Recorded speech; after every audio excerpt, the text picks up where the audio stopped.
করেছি মনে আমি মায়ার সংসার যাব ছাড়ি। চলো চলো আপন করেছি মনে আমি মায়ার সংসার যাব ছাড়ি।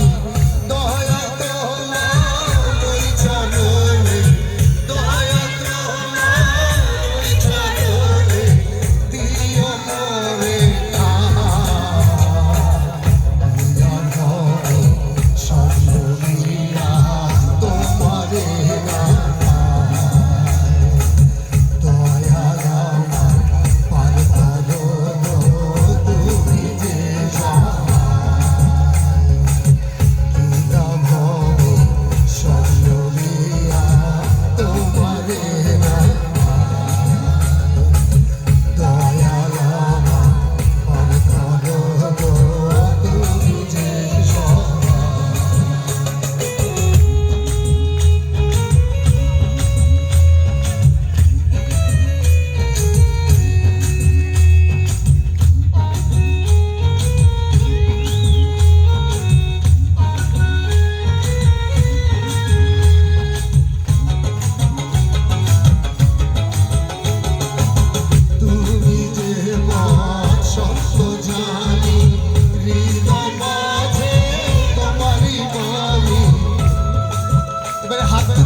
আজ এসছি সকলের মনোবাঞ্ছা নিয়ে, আবার ফিরতে এসছি প্রভুর কাছে ধন্যবাদ প্রশংসার জন্য।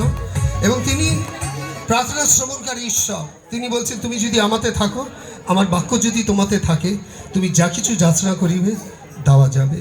এবং যখন আমরা প্রভুতে বিশ্বাস করি, তখন আপনি যেখানে বসে আছেন ওখান থেকেই প্রভু আপনার প্রার্থনা শুনবে। যখন আপনি তাকে ডাকবেন, পবিত্র পুস্তকতে বলছে যখন